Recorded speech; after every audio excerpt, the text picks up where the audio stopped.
Hi there, I'm Akita, and I want to talk a little bit about Galaxy AI today.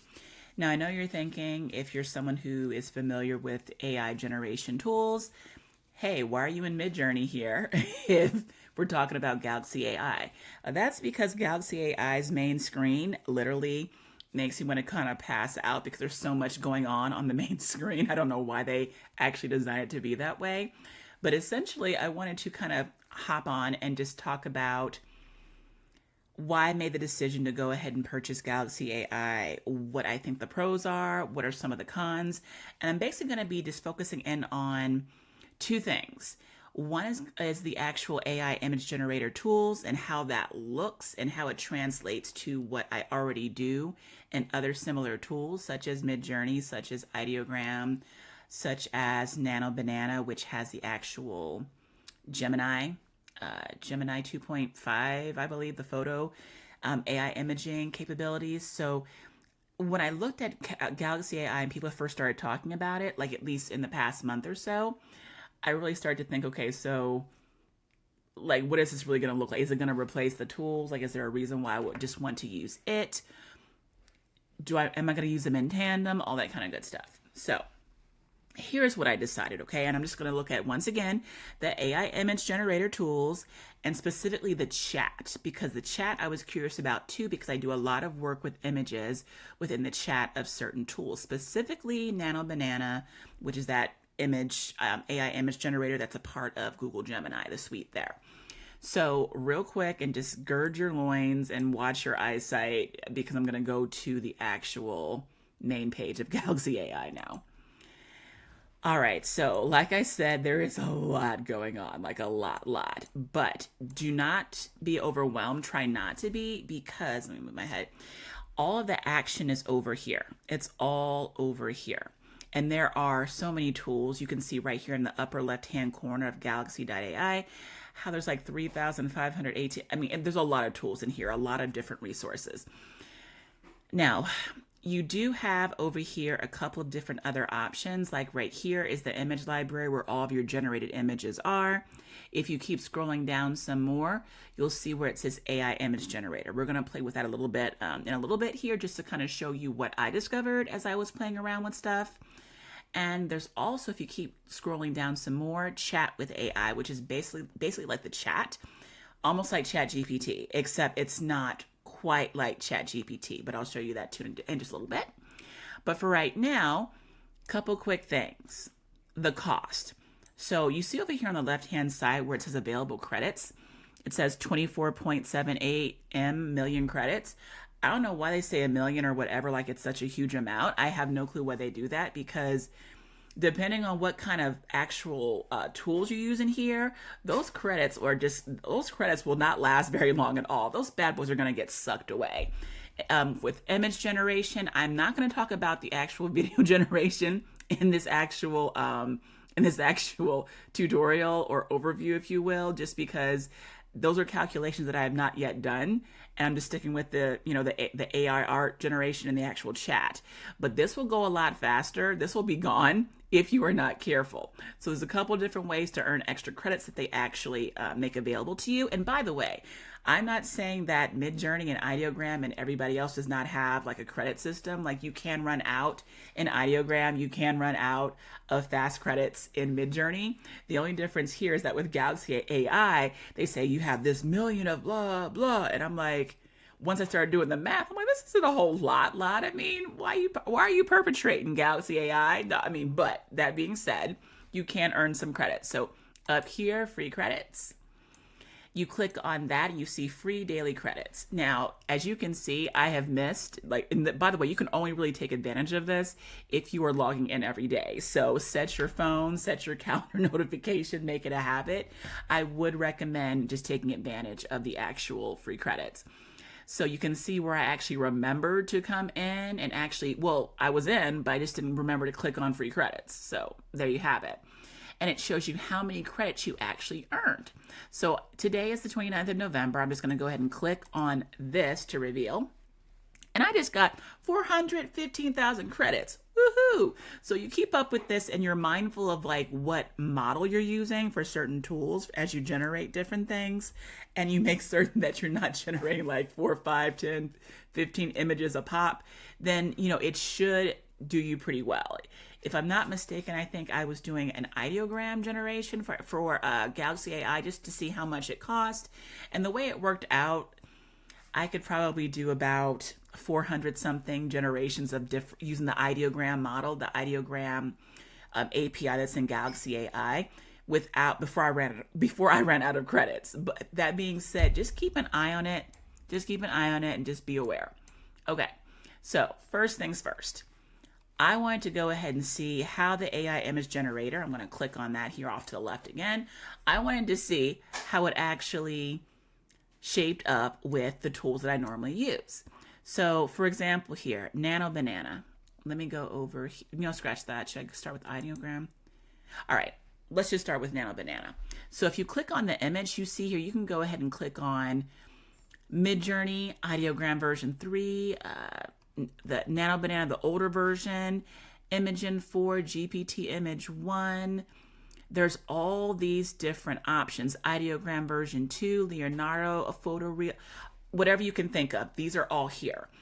And I have been pleasantly surprised by how accurate certain models, now I haven't tried them all, but some of these models are uncannily accurate in terms of what actually gets generated in the original tool, which was, really cool for me to see because I'm thinking, okay, well, is it really even going to perform like it performs outside of Galaxy AI? But ironically enough, it does. So here's the interface. You have where you can put your image description up here. You can go ahead and generate a prompt from an image as well too. That's an option. You can go ahead and click the button, drag in an image and get a prompt from that. I haven't practiced with that too much because I was mainly looking at kind of the bigger, more major features. You can upload an image, which it was helpful when I was trying out mockups and things of that nature.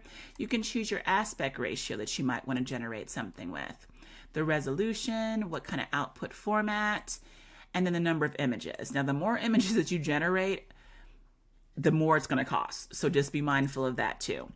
And then, of course, you can go ahead and click View History, and it shows you your entire image library. Everything that you actually generated will be right there. Over here on the left-hand side, the different features that you can go ahead and click on and things of that nature, it really just depends. It depends on which generator you actually use. So if I switch this up to, say, Ideogram, there are certain things here on the left-hand side that it's going to either change or be different or be completely new, like the rendering speed. That's an ideogram type of thing that I'm familiar with because I'm familiar with Ideogram. So all that being said, when I went to go ahead and test, here's one of the first things that I did. So I'm going to bounce back over to Ideogram really quickly. So here is something that I generated in Ideogram. I have the prompt over here in the bottom right-hand corner. I just snatched this up to copy it, and then I pasted it into the Galaxy AI one once I had it keyed up for Ideogram. Now this just says Christmas Sweets, a nice little black and white coloring page, drawing, vector drawing. And then when I did that, let's see here, I'm pretty sure, this is Ideogram.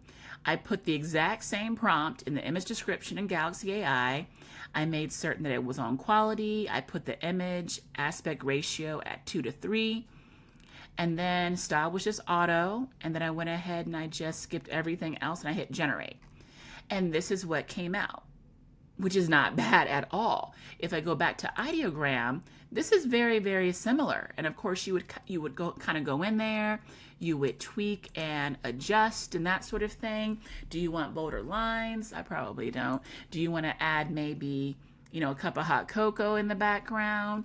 Do you want to generate more than one image? But it looks very similar to what Ideogram actually produced. So I'm like, yay, that's good because I like to use Ideogram for certain things. But then I went ahead and I said, okay, so what if I just go ahead and use Nano Banana, which is where the one setting was previously in the last shot that I showed you, this right here. So did the exact same thing, Christmas Sweets, same exact prompt. But then I also put it into the actual Nano Banana in Gemini. Same exact thing, I just keyed it up as 2:3 aspect ratio, and then this is what came out, right? So note that. And then over here, same thing. Very similar text, looking very similar there. It's in 2:3 aspect ratio. It is almost completely identical in terms of like the whole layout, the format, the way the text looks, and everything else. And so like once I had seen that previously, like weeks ago, I'm like, oh my gosh, this is like, what? So that being said, I'm like, okay, I got to test a little bit further. Like, what's up? Let me see about the chat. Because sometimes I like to go ahead and I like to go back and forth with Gemini. I like to go back and forth with ChatGPT and see if I can go ahead and get an image customized and tweaked and edited just with having a conversation with the actual, with the actual AI. So that's what brought me over here on the left-hand side to chat with AI. So let me show you what I'm talking about. So over here, I'm in the chat with AI, and what I love about this, we're going to ignore the GPTs for now, but what I love about this is that over here in the actual prompting box at the bottom, you can go ahead and click where it says OpenAI GPT 5.1, and you can actually change this to where you're using the API for Anthropic, which is Claude, or Perplexity, or DeepSeek, or whatever you want to go ahead and use and chat with. Now, my actual modus operandi is to go ahead and go with ChatGPT. I'm rocking out with 5.1, the GPT for OpenAI, and so I'm not going to change that up. But also down here by the actual prompt box, or in the prompt box, if I click it, I can go ahead and say, look at here and see, oh, look, it's image generation. Oh, it's Nano Banana, which is what I like to use when I'm talking back and forth with the actual AI as I'm editing different images. There's Code Interpreter 2 in memory, which I really don't have it. I'm not going to mess around with that for this particular tutorial, but I kept it at Nano Banana. So just to show you, I started off with a source image. Here we go. This is a clip art, part of a clip art set that I put with, it's for free in my Facebook group. I just like to give little goodies to my people that are in my group. But I'm like, let me go ahead and use her. I noticed that she has like a sweatshirt, little sweatshirt with a mistletoe on it. She's holding a teddy bear. And so I'm like, okay, what else can we do with this? So I started playing around with it, remake the image in the same art style, change her sweatshirt red and put a picture of a gingerbread man on it, and dress her in a blue jean skirt, keep the same art style. It reasoned up, and then this is what it gave me.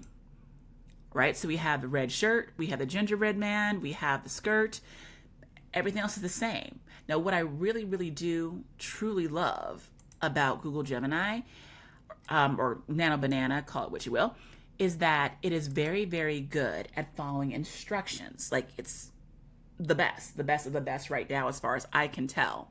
So let me show you what it looks like on this end with Gemini really quickly.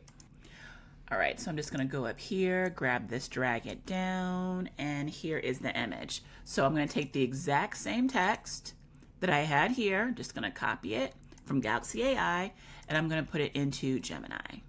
Boop, there we go. And then I'll just hit create image there and let it do its thing. Now, if this is doing what it should be doing, which is what it was doing earlier, please don't mess me up on my video here for YouTube. It's going to come out very, very similar and follow my instructions for this one right here. So while that's going, let me just show you what I did in what I'm doing, or what I continue doing in Galaxy.ai. So I'm having the conversation. I'm like, okay, it's saying, hey, this is what I did, blah, blah, blah. I'm like, it looks great. Thank you so much. Maybe I want to download it. I don't know. But then I say, okay, shorten her skirt and put a Santa hat on her head. Keep everything else the same, including the style. And then here we go. We have a shortened skirt. We have the actual Santa hat. Everything else is looking basically the same, right? It's looking great. Now over here, look, here we go. Now we have a little bit more stylistic design here with the skirt. It's following more so like that kind of like creased look with the watercolor that I did. A little bit more so than this one right here, but they are still quite similar. Now if I go ahead and I go back to, actually let me snatch this prompt here. If I grab this prompt for shorten her skirt, put a Santa hat on her head, keep everything else the same, including the style. If I take this and I put it into the prompt box, and I just love to have conversations like this with Gemini or with Nano Banana to see if I can tease out what I really, really want. because it's just really great. It's one of its strengths for sure. So I'm going to let that do its thing. But like, look, I could go ahead and keep going if I wanted to and kind of go from there. It wants to help me brainstorm matching outfits, that sort of thing. And this is what I was really looking for. I can do the same thing in ChatGPT as well. It's not always as good with this type of actual image, but I think Nano Banana has it better on, like it has like a heads up on ChatGPT with that. But this is not bad at all. And if I look over here, look, boom. Girl, we have the shortened skirt, Santa hat, all looking good, all very similar to what is right here. So, I mean, for me, Galaxy AI was kind of a no-brainer once I realized all of that. And also, just knowing the fact that if I did need the other tools, and which I do because I like to test different things and different variations, I like to do tutorials using the actual tool for my membership and in my Facebook group and everything else. But this is not bad. This is what I would consider kind of an all-in-one. The only reason why I would say don't just go with Galaxy AI is if you're someone who is doing some sort of client work in some way, shape, or form, to where you have to have stuff that's actually not as public, because as I understand it, Galaxy AI, it is like your generations are not necessarily kept private, and they could be used for, if I'm not mistaken, promotions or something of that nature. I'd have to double check, but I do know that it's not completely private here. So if you had to do something else, like for a client, doing client work, making stuff for other people, you don't want to do it on Galaxy AI. Don't do that. Do it in the actual original platform. If you're making Pinterest pins for somebody and it has to be kept kind of super secret, you get a paid version of Ideogram or whatever tool you're doing and make certain that it can be hidden. But that being said, I'm digging Galaxy AI. I'm going to be doing some more stuff with it and playing around with it and using it for different items that I'm going to be working on in the next couple months and so forth. In the future, making cool things for my membership, which is called Printables That Pop. And if you're someone who wants to go ahead and snag Galaxy AI to go ahead and use it for your own purposes, I just showed you here just like a smidge of what you can do with this actual tool. I haven't touched the videos, I haven't touched more of the in-depth stuff, but this is enough really to get you going and moving in the right direction, especially if you're someone who is doing selling clip art, or you're doing some kind of printables and things of that nature. There's a lot here that you can do, and a lot more cool stuff that I want to share with you on my channel as well. So that is it for me. You will find a nice little freebie down below for you, from me to you, at your leisure, as well as links to my Facebook group and everything else. So if you want to come on by, talk clip art, AI generation, all those good things, good quality products, feel free to do so. But that is it. Galaxy AI, I just wish they would just like not have this thing going on here with all the movement. But oh, actually, that's not too bad with it just being stationary. That's okay. I can live with that. Yeah, keep it like that, Galaxy. Keep it like that. Other than that, all good. All right, so that's it for me. You take care and have a good day. Bye.